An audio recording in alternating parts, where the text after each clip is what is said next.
Oh, good morning. You must be James. I'm Beth Cartwright. Please call me Beth. Thank you. Now, as this is your first tutorial since you started on the Scandinavian Studies course, I'd like to find out something about you. Why did you decide to take this course? Well, my mother is Danish, and although we always lived in England, she used to talk about her home a lot, and that made me want to visit Denmark. We hardly ever did, though. My mother usually went on her own. But whenever her relations or friends were in England, they always came to see us. I see. So I assume you already speak Danish, one of the languages you'll be studying? I can get by when I talk to people, though I'm not terribly accurate. Now, you probably know that you'll spend the third year of the course abroad. Have you had any thoughts about that? I'm really looking forward to it. And although Denmark seems the obvious place to go because of my family connections, I'd love to spend the time in Iceland. Oh, I'm sure it can be arranged. Do you have any plans for when you graduate? A lot of students go on to take a master's degree. I think the 4 years of the undergraduate course will be enough for me. I'm interested in journalism, and I quite like the idea of moving to Scandinavia and writing for magazines.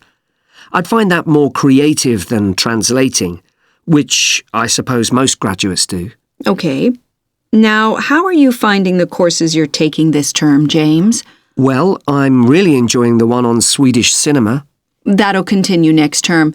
But the one on Scandinavian literature that's running at the moment will be replaced by more specialized courses. Oh, and by the way, if you're interested in watching Danish television programs, there's going to be a course on that the term after next. That sounds good. Have you started thinking about the literature paper that you have to write in the next few weeks? Yes, my first choice would be to do something on the Icelandic sagas. The trouble with that is that a lot of people choose that topic, and it can be difficult to get hold of the books you'll need. Why not leave that for another time? Right. You might find modern novels or 19th century playwrights interesting. I've read or seen several plays in translation, so that would be a good idea. Fine. I'll put you down for that topic. Right. So what would you advise me to aim at in the paper? First, I suggest you avoid taking one writer and going into a great deal of detail.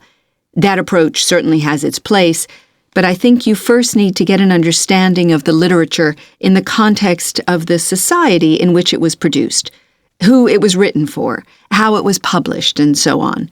I also think that's more fruitful than placing it within the history of the genre. Okay, that sounds reasonable. Could I ask for some advice about writing the paper I'm working on about the Vikings? I have to do that this week, and I'm a bit stuck. Of course. Have you decided yet what to write about? No, I haven't. There's so much that seems interesting. Viking settlement in other countries, trade, mythology.